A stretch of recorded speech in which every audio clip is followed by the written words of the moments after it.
Okay, Bismillahirrahmanirrahim. Assalamualaikum warahmatullahi wabarakatuh. Tan Cik Hao, Waalaikumsalam. Okay.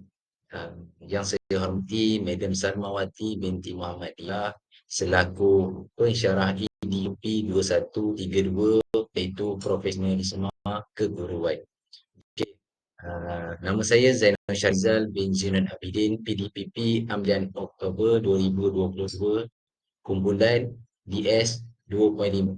Okay, hari ini saya akan mempersembahkan tugasan dua, iaitu isu yang perlu dikupaskan, iaitu salah laku guru yang bercanggah dengan kod etika keguruan Malaysia yang melanggar langgar undang-undang cyber.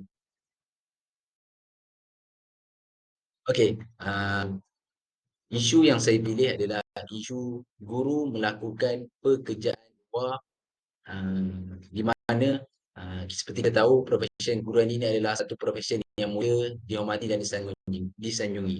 Okey, guru merupakan seorang yang dikenang jasanya oleh anak-anak didiknya sehingga hayat, di mana guru adalah sebagai ah, pengamal pendidikan yang menyebabkan tahap prestasi seorang murid itu meningkat atau belum. Okey, ini adalah satu profesyen yang guru mempunyai satu profesyen dan mempunyai etikanya tersendiri.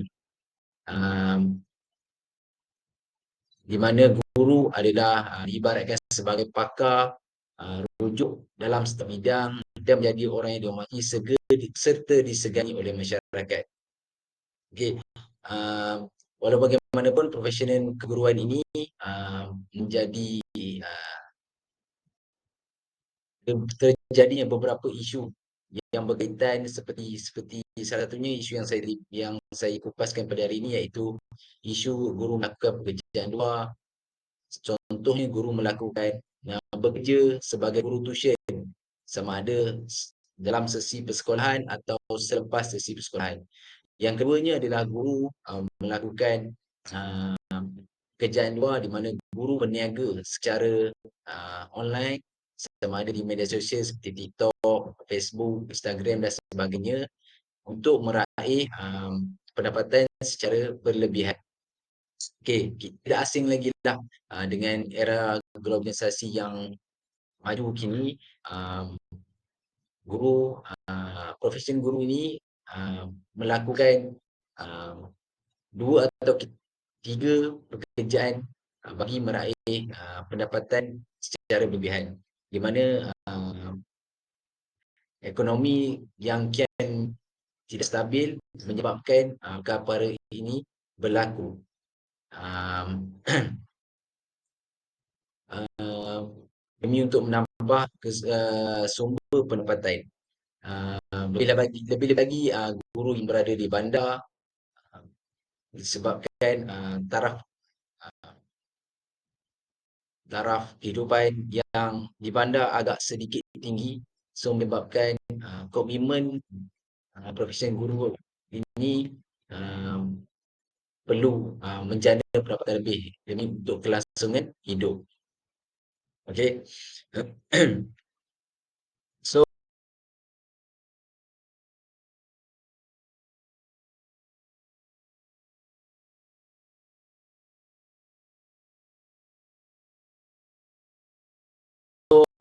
ini adalah perkeliling perkhidmatan bilangan 1 tahun 1999, penglibatan pegawai dan kakitangan di bawah Kementerian Pendidikan dalam 2 pekerjaan, di mana akta ini digunakan bagi guru yang melakukan pekerjaan luar. Bagi saya, guru guru tidak seharusnya melakukan pekerjaan luar ini, kerana ia lebih perlu mementingkan kerja hakikinya, kerana kita tidak bolehlah melakukan perkara sunat, tapi kita melebihkan perkara sunat berbanding perkara wajib. Yang ini perkara wajib ialah pekerjaan kita sebagai keguruan serta perkhidmatan awam sebagai guru. Okey, seterusnya,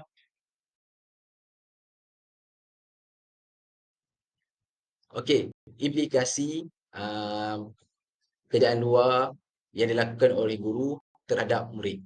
Okey, yang pertamanya, guru tidak dapat meluangkan masa dengan murid. Yang tidak dinafikan, akibat, um, bekerja secara masa menyebabkan, um, sumber tenaga guru itu sendiri, agak terhad dan masa guru itu untuk mengajar mungkin tidak mencukupi. So menyebabkan, guru tidak dapat meluangkan masa, di dalam kelas bersama murid untuk, sesi perbincangan, persoalan atau sebagainya lah. Ah, yang keduanya, tidak mempunyai masa untuk menghasilkan bahan mengajar yang benar. Di mana kita sebagai guru perlu menyediakan, bahan PC yang menarik atau yang terbaik demi mencapai objektif pembelajaran kita. So disebabkan faktor tidak mempunyai masa yang mencukupi akibat daripada melakukan pekerjaan luar itu, so guru tidak dapat fokus untuk melakukan, atau mengajar yang memberi manfaat, bagi meningkatkan prestasi murid dalam kelas. Okey, yang ketiga ialah mengambil masa yang lama untuk memeriksa buku dan hasil pekerjaan. Ini juga, adalah mengambil masa faktor faktor masa, di mana, mungkin, guru, melakukan pekerjaan luar ini selepas habis sesi persekolahan. Di mana guru boleh bila hasil, selesai, proses, uh, sesi sekolahan, mungkin masa yang terluang tu guru boleh mengambil masa untuk pemeriksaan buku atau hasil kerja murid-murid. Tapi disebabkan, guru melakukan pekerjaan luar, so menyebabkan, masa untuk, memeriksa buku dan hasil kerja murid tu adalah terhad. So menyebabkan, kita tak dapat, membuat refleksi atau penambahbaikan yang sepatutnya demi untuk penambahbaikan pembelajaran murid-murid tersebut.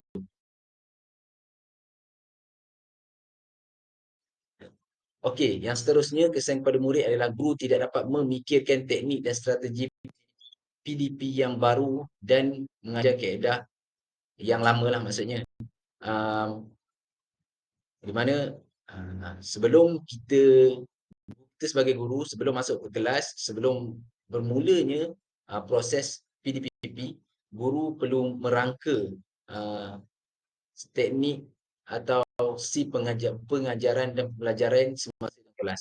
So, um, dengan adanya, uh, pelaksanaan atau teknik strategi PDPP yang berkesan, so murid tidak akan, berasa bosan atau, murid akan rasa, tidak dapat terlibatlah dengan proses PDPP sebabkan, guru tidak ready dari segi, pengajaran dia pada hari itu.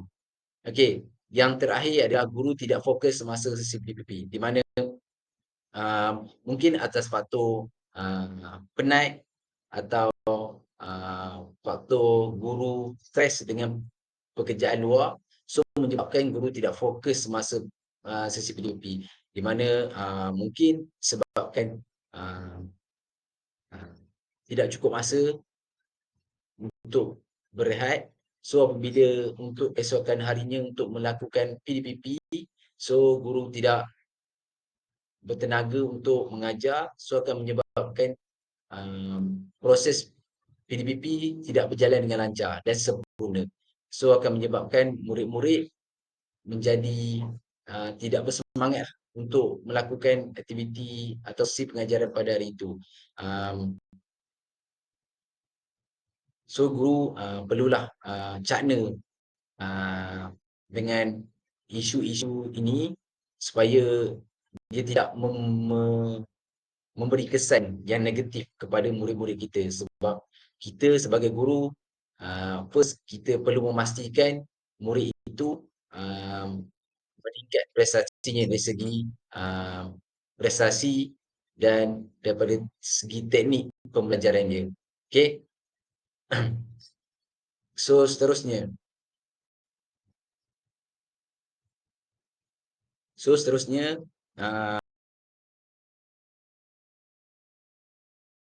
Kita akan ke next slide. Okey, kesan dia kepada hak asasi kanak-kanak, di mana, uh, hak asasi kanak ni ada 4 kategori, iaitu hak kehidupan, pada kehidupan, perlindungan, perkembangan dan penyertaan. Saya fokuskan kepada hak perkembangan murid itu sebab, kita guru kita, kita sebagai guru, murid adalah kita punya customer. So, kita perlu mementingkan customer, sebagai, sumber kita untuk, menjalankan profesi ini sebagai keguruan. Okey, seterusnya adalah, uh, kesan dia yang pertama adalah daripada perkara 13, di mana kanak-kanak hendaklah berhak kepada kebebasan bersuara. Hak ini hendaklah termasuk kebebasan untuk mencari, menerima dan menyampaikan semua jenis maklumat, idea tanpa mengira sepadan sama ada secara lisan, bertulis atau cetakan. Okey, di mana um, untuk perkara 13 ni, guru perlulah memastikan murid dapat memberikan idea uh, secara berkesan semasa dalam proses PDPP. So, jika guru itu lebih mementingkan pekerjaan luar, maka dia memberi kesan kepada hak asasi kanak dalam perkara 13 ini, di mana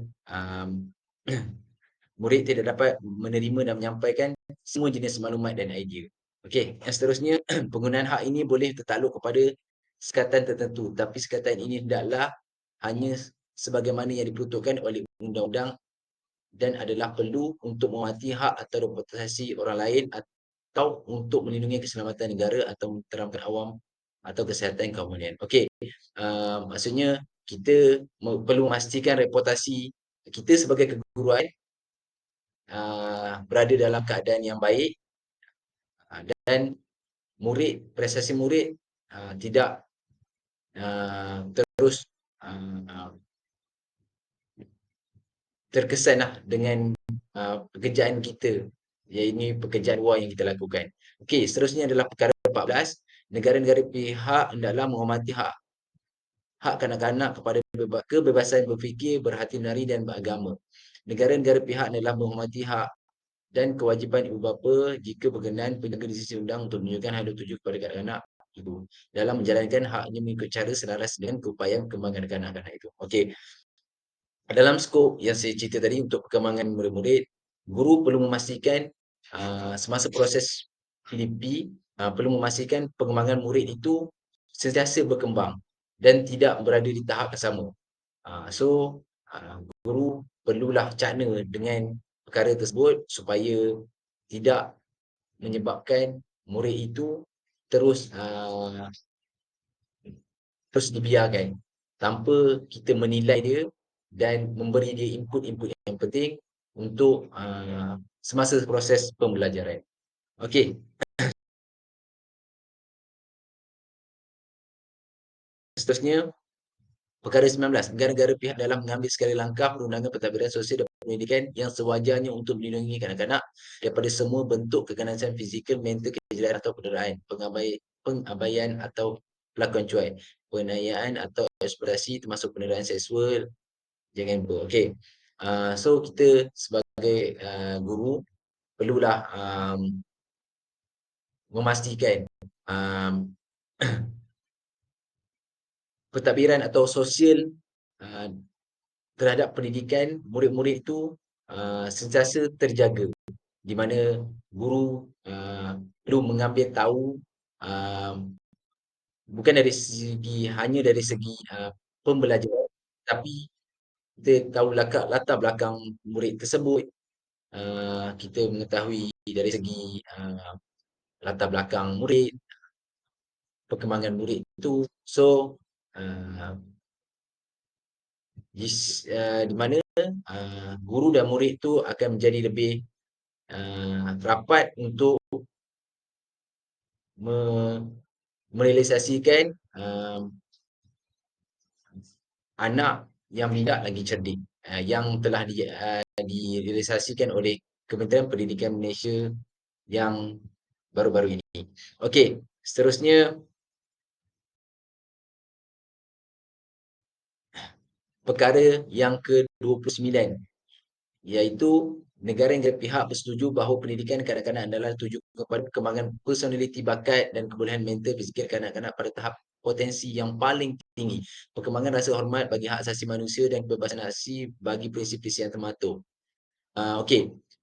So, kita sebagai guru, kita perlu fokus yang pertama kita adalah untuk uh, kebolehan perkembangan personaliti. So, guru itu melambangkan kepribadian murid.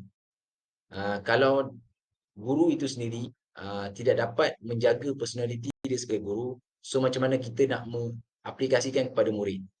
Contoh, guru berniaga secara online di media sosial. Okey. Tetapi dari segi pemakaian, dari segi tingkah laku, guru tersebut tidak dapat menjaga etika semasa melakukan aktiviti-aktiviti perniagaan. So dari situ mungkin murid tersebut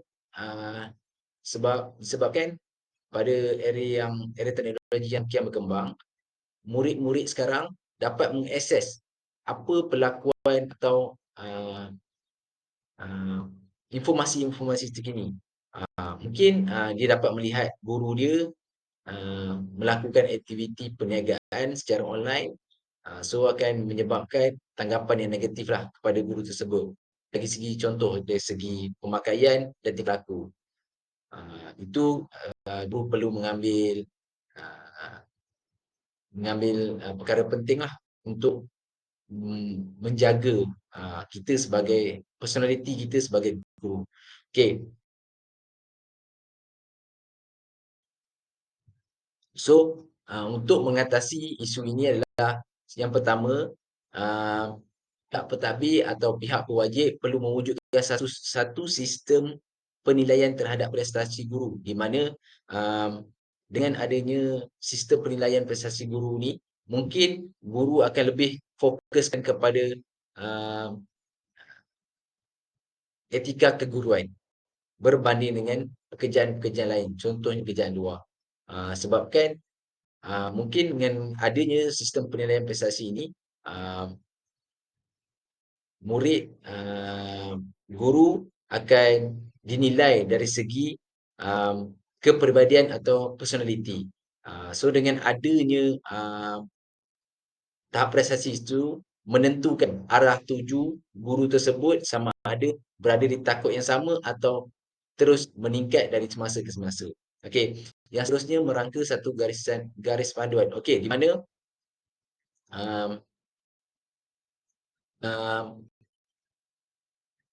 daripada kelulusan pengarah pelajaran negeri yang seperti saya bacakan tadi, Perilihan Perkhidmatan Bilangan 1 tahun 1999, Perkhidmatan Pegawai dan Kaki Tangan di bawah Kementerian Pendidikan dalam pekerjaan luar telah menerangkan dengan jelas cara dan prosedur untuk guru-guru melakukan pekerjaan luar. So, perlu guru yang ingin melakukan pekerjaan luar perlulah memenuhi syarat-syarat yang telah ditetapkan. Sepertinya guru tersebut perlulah disahkan dalam jawatan terlebih dahulu. Kedua, ialah permohonan kepada pengarah negeri 2 bulan daripada tarikh pekerjaan luar yang kita lakukan. Bermulalah maksudnya. Yang ketiga adalah kerja luar tidak melebihi 4 jam seminggu. So, pihak pengarah pelajaran negeri ini telah menetapkan masa yang agak fleksibel untuk guru tersebut menceburi bidang lain. Sebagai contohnya pekerjaan luar seperti guru tuition dan sebagainya. Okey, seterusnya tidak mengganggu tugas yang dilaksanakan pada waktu pejabat. So, boleh guru melakukan pekerjaan luar tapi tidak memberikan kesan kepada tugas sebagai profesional guru. Sebab tadi pun saya dah terangkan kesan kepada murid. So, yang pertama dia akan mengganggu tugas kita sebagai guru. So, yang kedua akan menyebabkan kesan yang sangat-sangat negatif kepada murid. Okey. Yang terakhir, tidak digalakkan melaksanakan kerja luar di luar zon tempat bertugas. Maksudnya tidak berada di luar zon. Sebagai contoh merentas negeri atau bekerja di luar negeri atau luar negara. So tidak direkomendkan supaya um, masa tersebut tidak terbang dengan aktiviti-aktiviti pekerjaan luar. Yang terakhir, sah laku kelulusan dalam 1 tahun dan boleh mohon kembali. Maksudnya tempoh untuk pekerjaan luar itu adalah 1 tahun. So jika dia mahu lagi melakukan pekerjaan luar tu untuk tahun seterusnya, dia kena apply balik. So di sini kita dapat input guru boleh melakukan pekerjaan luar tetapi dengan syarat-syarat yang telah saya bacakan tadi. Okey.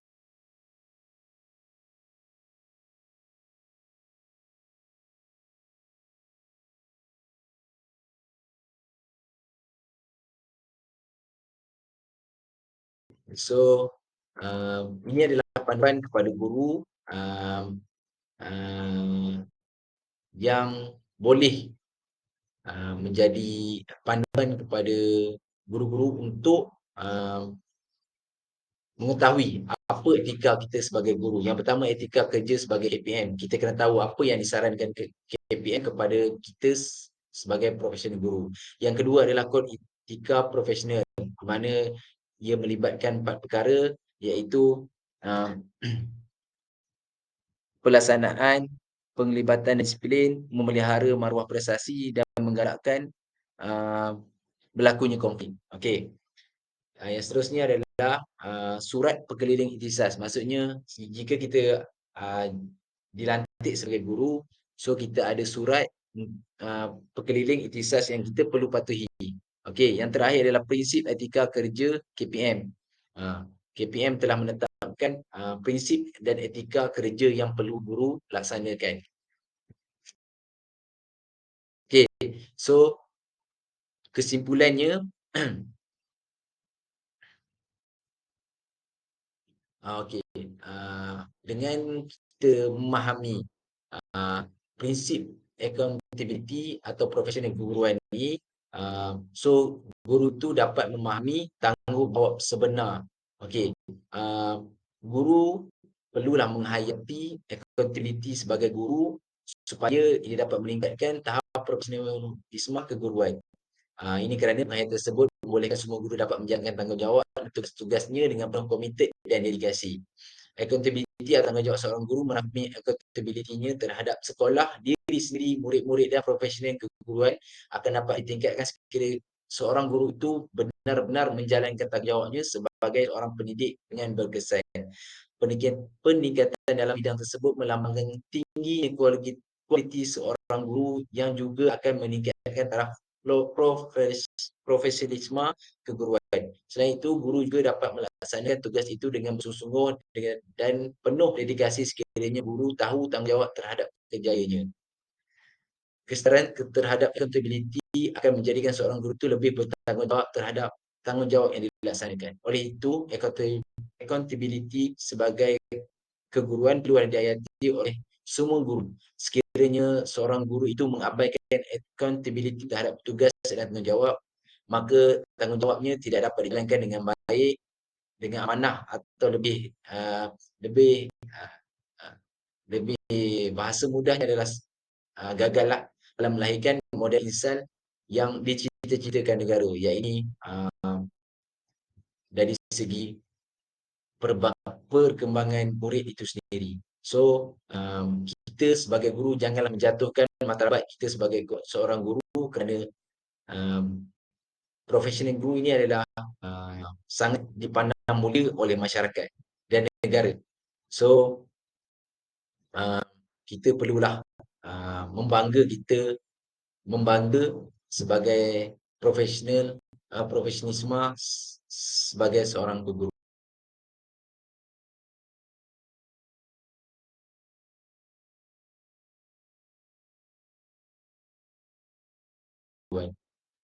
So, itu saja daripada saya. Saya mohon maaf jika ada tersalah informasi atau kesalahan daripada saya sendiri. So, itu saja daripada saya. Sekian wabillahi taufiq wal hidayah. Wassalamualaikum warahmatullahi wabarakatuh.